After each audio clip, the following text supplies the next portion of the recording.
Welcome to Mama Tusa, Conversations with a Midwife. I'm your host, Atusa Benji.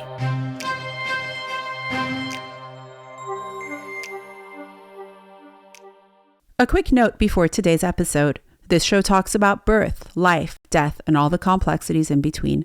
My goal is always to share stories that leave you feeling empowered, but please know that some topics may be challenging or deeply moving. Also, while I'm an experienced midwife, I'm not your midwife, and the information on this podcast is not intended to be medical advice. Please consult your healthcare provider when considering what is best for you as an individual. Now, without further ado, I hope you enjoy the show. Hey everyone, and welcome back to the Mama Tusa podcast.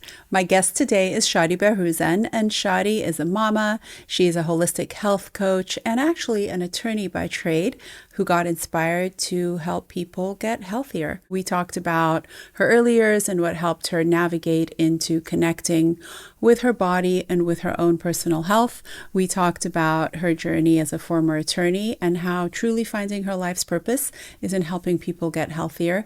We also talked a lot about my experience with working with Shadi because she truly changed my life and my perception of how I should eat and what are some of the changes that needed to be made. And most importantly, what makes her program unique and so incredibly successful. If you'd like to support the show, please like and subscribe on YouTube and leave us a 5-star review wherever you get your podcast. If you'd like to stay connected, you can find us on Instagram or Substack.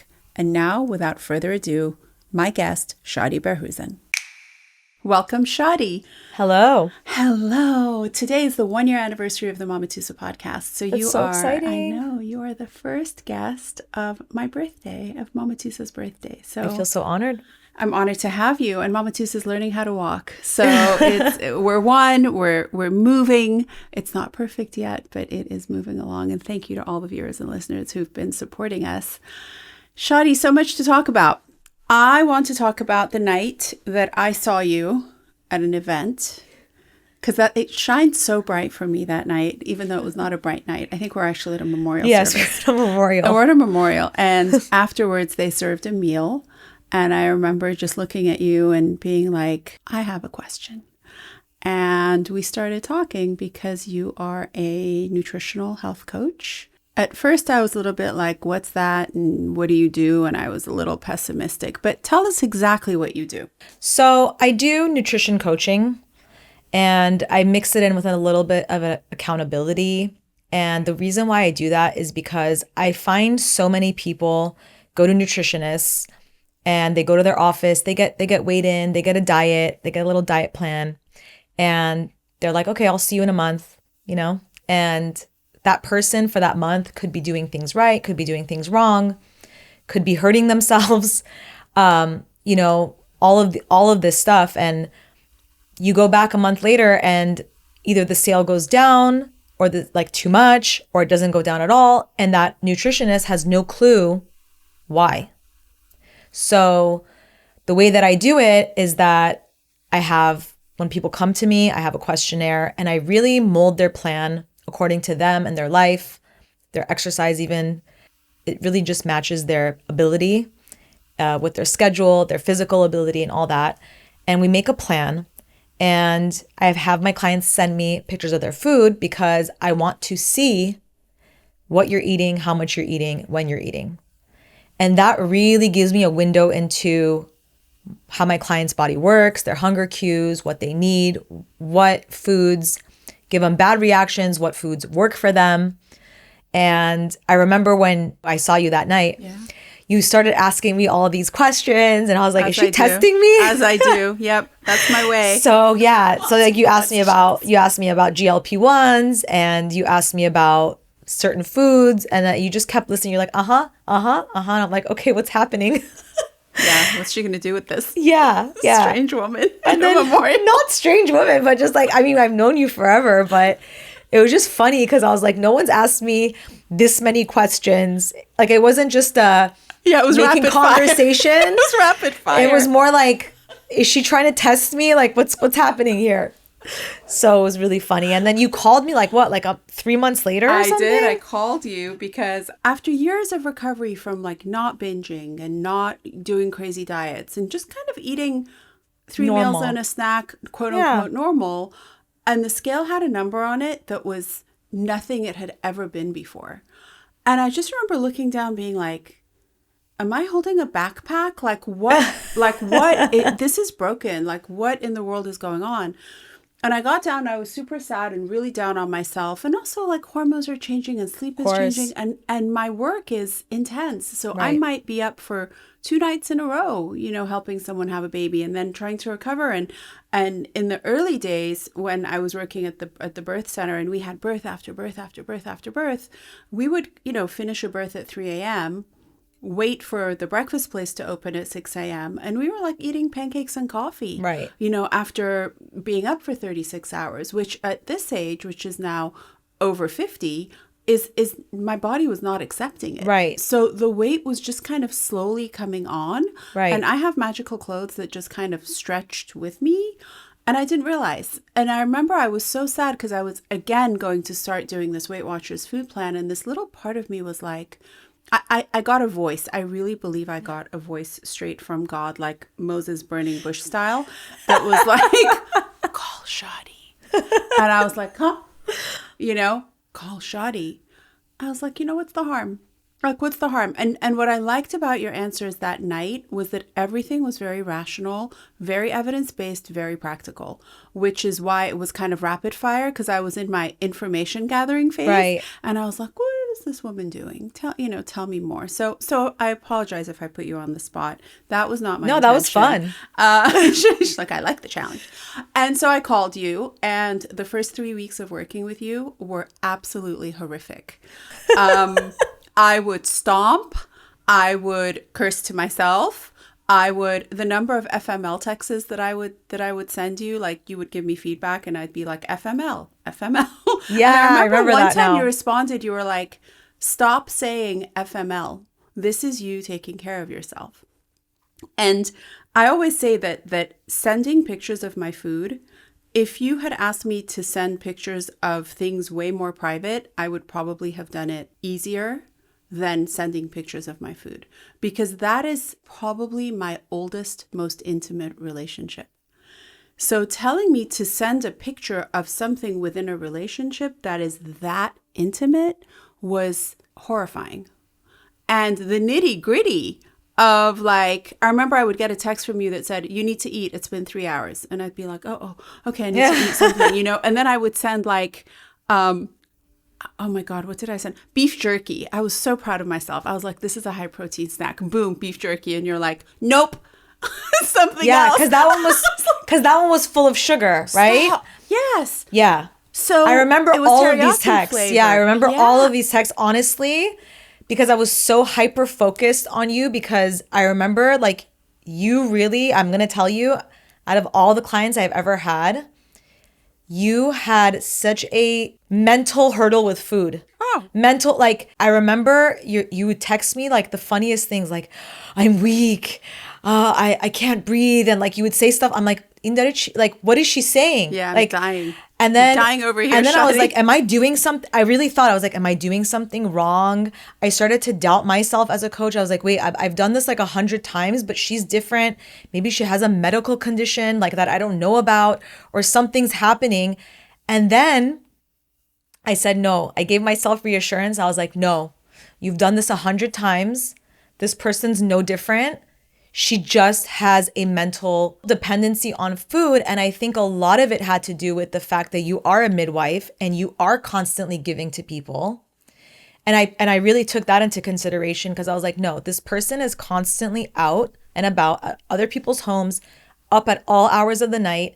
And you felt like you had to hoard and gather before your famine. Totally. Right? Absolutely. Yep. And so armor up. Yeah. It was like armor up. Yeah. You like I need to take this because I don't know what I'm. And I think a lot of the work that we did together, which is the work that I do with so many women, is to feel safe. I want their body to feel safe. So the reason why I said eat every 3 to 4 hours, and I would remind you, is because I wanted the body to get on some sort of schedule that over the next few weeks, your body would start to learn, no, I'm good. I'm going to get food, because I've been getting food for every 3 to 4 hours for the past 3 weeks, 4 weeks, 3 months, whatever, you know? And so now I think it's been what, like 9 months since we started. Yeah, something like that. I don't think your body feels that way anymore. And I think now when you go on your, vacations to people's homes for, 24 hours, like you pack a good snack, you pack several good snacks. 9 months seems to be the running theme around here at the Mama Tusa podcast for sure. 9 months is a special time. So yeah, actually I had a birth yesterday and the mom labored all night. And in the morning, the midwives were hungry and it was 5:30 a.m. on Mother's Day Sunday. And we're like, all right, so what do we do? And I knew the place that had the safest food that I could order. And I actually ended up having a protein bar at like 5:30 with a coffee that the dad actually made, or we made in their kitchen. That carried me until the food came, instead of being like, I haven't eaten for 27 hours. Let's go to IHOP. Right. My body was just like, nah, And IHOP's not just IHOP, right? It's like, it's pancakes, it's syrup, it's lack of sleep, cortisol levels. Right. Your body would probably store that so much more than a whole food, a healthy food. Absolutely. You know what I mean? So I'm really grateful to you. And for my listeners, anyone who is really struggling with just needing that nuance of accountability and understanding food, I think you are a really, really great option and really a gem in the city. I'm very grateful for the tools that you've given me. Because I also knew what you ate throughout the day. Right. Right? Yeah. So I have a full picture, which is why I love why I do it. And like people complain in the beginning and I'm like, no, I'm not going to be able to get you your results. I just had a client who signed up with me on Friday and she's like, do I really have to send you food? I'm like, listen, do you want me to work in the dark? I can. But if you want results, you're going to have to do it, It's the accountability. It's also the self-care of like, I'm doing this for me. And I think that it doesn't say that people don't need therapists or don't need 12-step programs or don't need outside help or don't need whatever else they need. But this is one tool that can help them to actually connect with themselves before they eat. And also I can educate. Hey, I don't feel so good. I'm like, oh, but you had XYZ on your plate. Maybe you're allergic to this. Maybe your body can't handle this. So I can really help my clients learn their own bodies. Totally. By having a really good like cause and effect analysis of what's on their plate, how they feel. I'm like a little food journal, like a live food journal, Yeah, and the way different foods work in different bodies is also wild. Like I'm sure no two people eat the same. Even before we started this podcast this morning, you're like, I don't like good culture cottage cheese. I'm like, I love good culture cottage. Like it affects you differently than it affects me. Yeah. So these are all things that, you having a separate set of eyes that has knowledge is really helpful. But also the other thing is that as a mom, we're so busy that we need help too. We need to put time aside. Our kids have us and we need someone to take care of us. So I really feel like I play that role in that time that I have with my clients. What would you say to the person who says this kind of thing just creates more food obsession and body obsession? I wholly disagree. Tell me more. Because the reason why you're so obsessed is because you don't know what you're doing and you're lost and you're panicking. When all you have to do is prep a plate and take a picture and I'll say good or no good and you adjust and then all of a sudden you see the scale dropping week after week after week after week.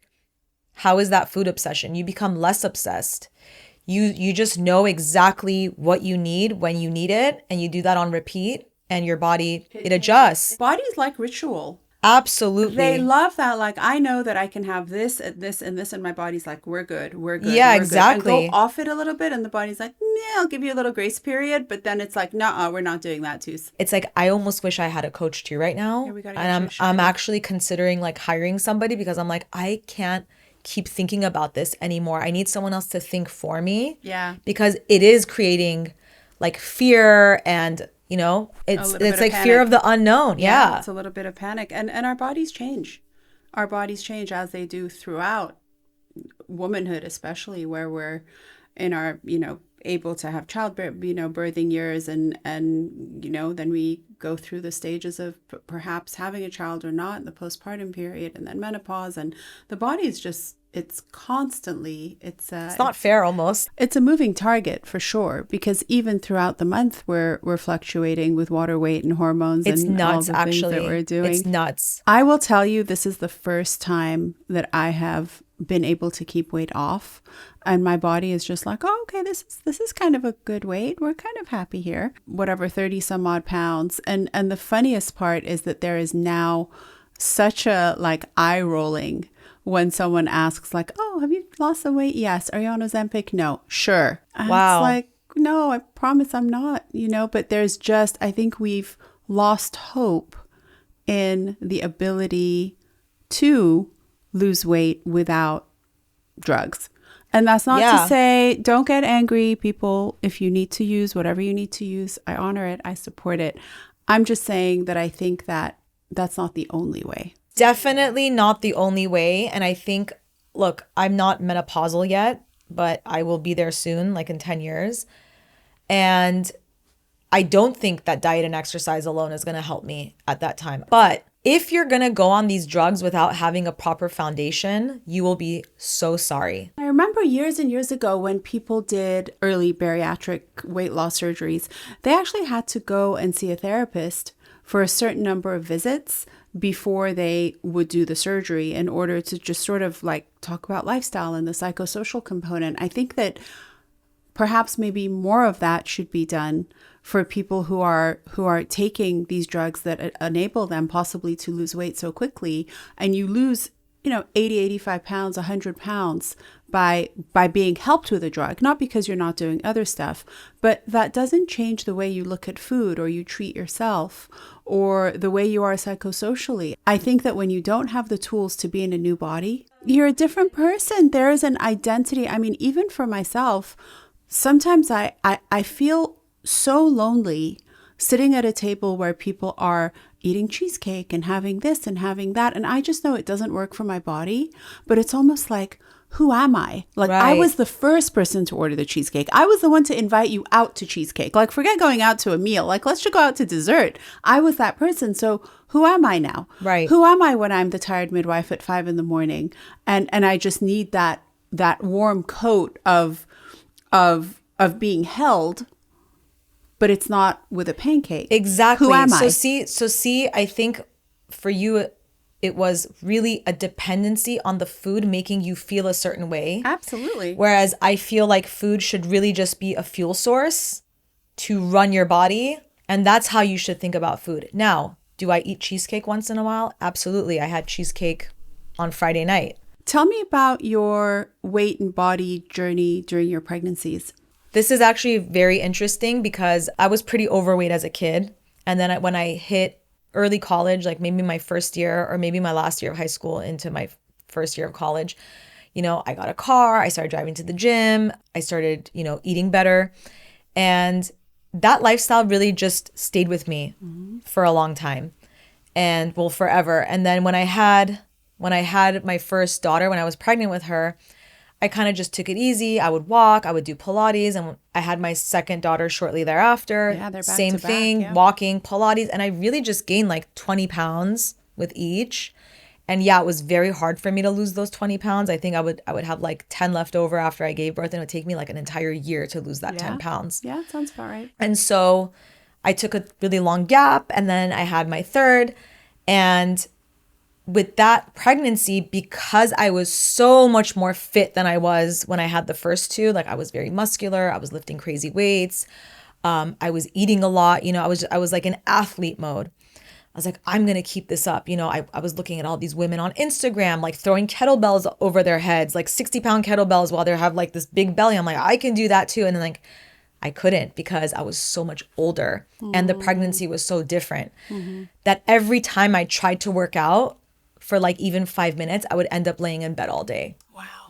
And the biggest regret that I have in that pregnancy is I didn't just go back to what worked for me for the first two. I just kept trying to change that and being like, no, I could do it. And so I gained 50 pounds with this pregnancy.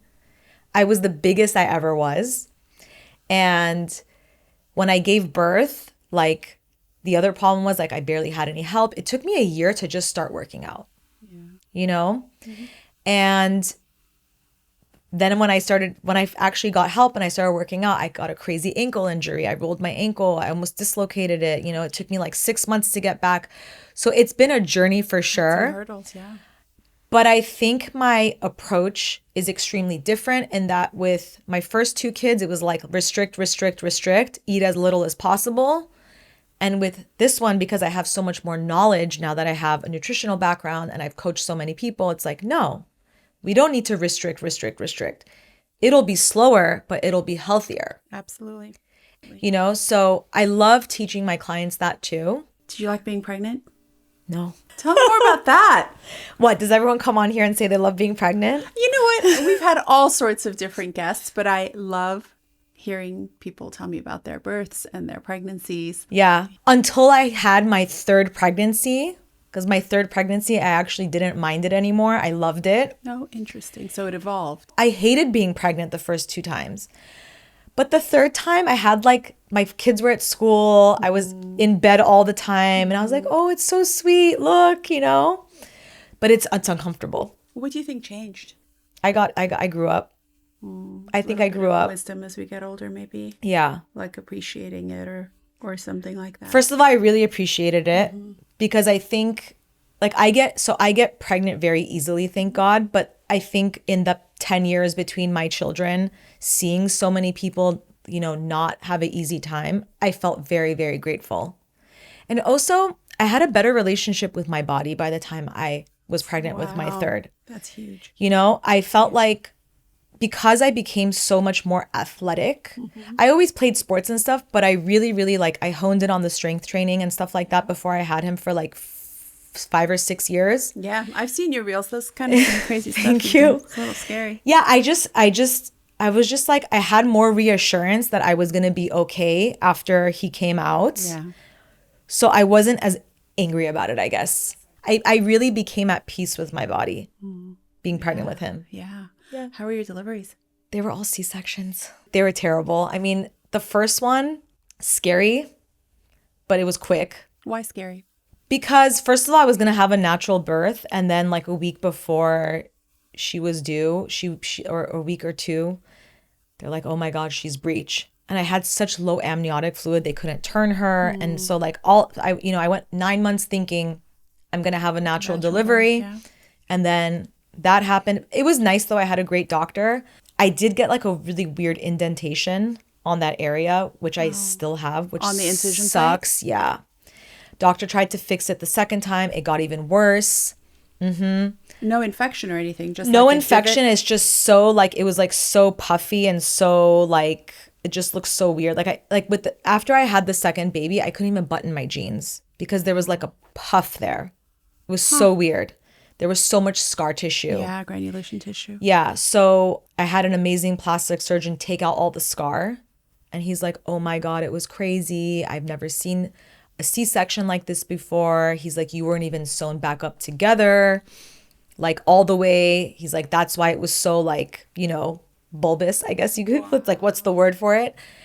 And then I got pregnant again. And then I switched doctors. I went to like an amazing surgeon and it's almost back, you know, it's still a little bit puffy, but nowhere near where it was. And he's just like, you just have very, very low body fat. And, you know, like it was like the first incision was just a little bit too low. And because you don't have any fat there, it can't fuse very well. Right. You know? It didn't approximate well. Yeah. Exactly. Wow. So that's the only, I would say, really bad thing that happened from the C-sections. But other than that, after the C-sections, I was like, I think God did this to me for a reason because I don't think I can handle natural childbirth. I don't think I could do it. Why? I've always been afraid of it. I used to like lay awake at night as a girl, like, how am I going to give birth? This is going to be crazy. Like I would think about it and I was like 12. It was scary. So yeah, like I was like, how am I gonna do that? How am I gonna do that? As a little girl. Yeah. Like when I found out how babies are made and how they come out, I'm like, how am I gonna How is this gonna happen? That's gonna be crazy. You know, I teach puberty classes and I start in the 4th and 5th grade and we go all the way up to 8th. I always come from this incredible change called puberty and what's happening with our bodies and how we all do it at a different time. And, you know, ultimately we talk about our ovaries and our eggs and, you know, one day, you know, you'll have a baby. You will see straight up in the class some of the girls will just shut down. They're just like, oh, hell no. That was me. Like, yeah, why are we even talking about this? Yeah. Like, they will shut down and go in a shell.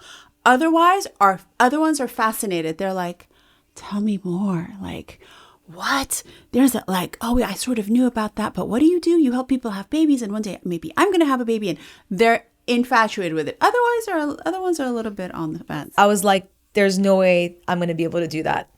You know what I mean? I was like, there's like you knew. And then, yeah. So then basically I was like, I'm never going to do that. Yeah.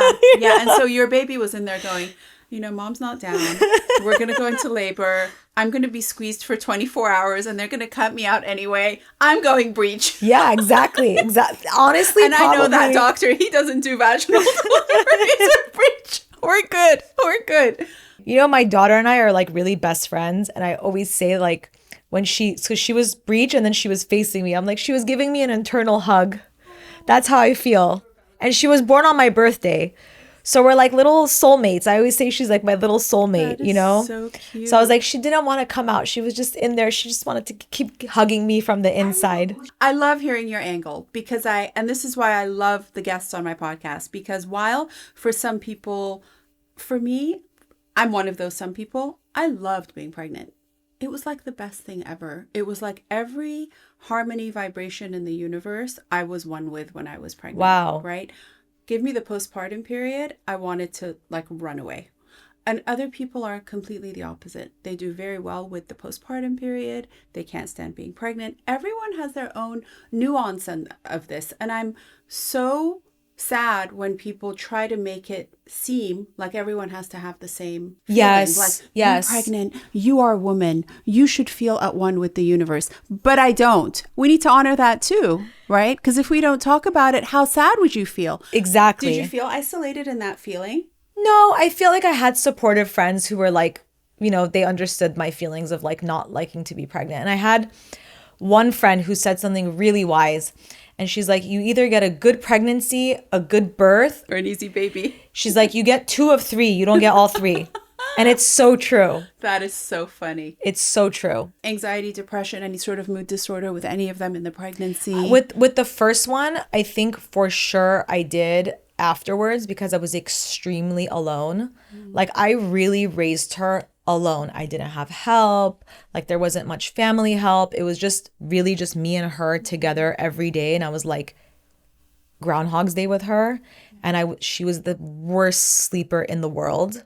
Like I literally did not sleep for like 3 years with her, I swear. Yeah. So it was like very, very, very anxiety driven with her. And I was like good for the first 6 months because I was like young and I could keep it together. But then after, and it was fun. I was like everyone just left the house. Like my husband went to work one day. I'm like, I have this baby. And like, I don't even know how I knew how to take care of her. I swear. Yeah. It's crazy when I think about it. Absolutely. And I'm actually so proud of myself because I raised her very well and she, she's happy and all 3 of them. They're such happy, social, good kids, but no, with the other 2, not really. No. And I don't think it was really the hormones. I think it was just the situation was hard. The situation was hard, Yeah. There's so many factors that play into that postpartum period too, is where's our body going in? Where's our body coming out? Where, how was the birth? What's going on in our relationships? What's going on with our other children? If we have other children, what's going on in our careers? Where are we with our own parents? Where are we with our siblings? We are whole. We're not just, we're a diamond, right? Every facet that you look at has a different, angle that we are as people. And I just don't think postpartum is the same for every person. And it's not the same for every person with every pregnancy. You could have 10 children and every single one. I have clients that have 10, 11, 12 kids. Right. And every single pregnancy is different. Every experience is different within that woman. I think honestly, every pregnancy just gets harder. That's my experience. Like with my first, I was just tired pretty much. I really didn't have much pain. I was great. Second one, a little bit worse, a little bit more fatigue, a little bit more, morning sickness. Yeah. And the third was just an absolute disaster. Like really, it was a disaster. The morning sickness was worse too. I would take, what's that? Zofran. And the Zofran wouldn't be able to keep it down. Oh God, you were one of those IV Zofran people. I like really needed it. It was crazy. And like, I didn't want to eat. All I wanted to eat was fruit. And then that, oh my God, it was so funny. I went to my doctor and I had gained like, I think 15 pounds in the first 12 weeks. Like, which is, you're not supposed to gain any weight in the first 12 weeks. A little bit is okay. Like a little bit's okay, but like, that's because whatever, you're like eating more or whatever. Yeah. This is like a lot, especially for me. And my doctor's like, are you eating fruit? You were eating like only fruit. I was eating only fruit. And not enough protein. No protein whatsoever. Yep.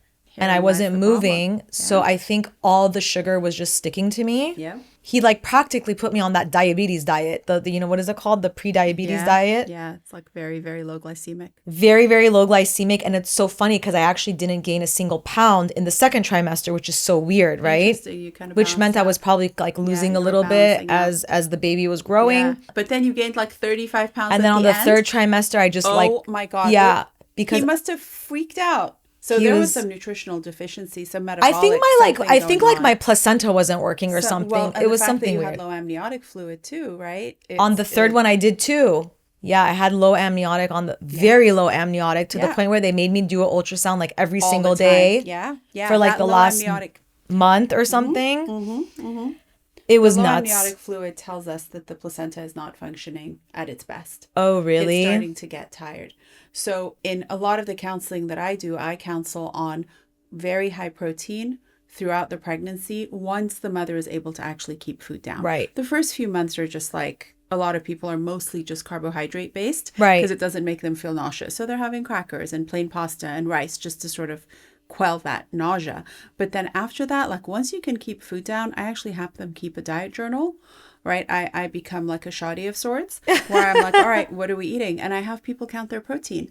And the number of women that I have in my classes or in my, in my prenatal chair that I'll be like, all right, let's write down what you ate today. And they're like, oh, well, today wasn't a good day. I was like, well, today's not a good day, but what if all your days are not really good days? Like, let's take a look and see for the whole week. Keep a diet journal for 2 weeks. Let's see what you're eating. And they'll come back and they're getting 30 to 40 grams of protein a day. It's not enough. I was getting 30 to 40 grams a day for sure with him. We counsel half your weight in grams. So if you weigh 160 pounds, you need about 80 grams of protein. So the average pregnant person needs 80 to 100 grams of protein a day, which means that you need protein at every single snack and every single meal if you're going to hit it.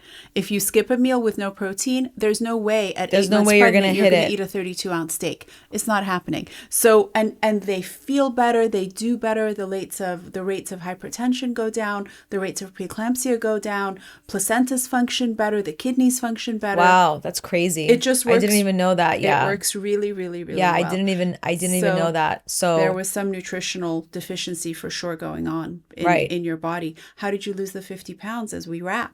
A lot of hard work, a lot of, consistency. I saw this trainer at my gym and everyone that he trained looked exactly like the way I wanted to look. But he actually is who turned me on to weightlifting.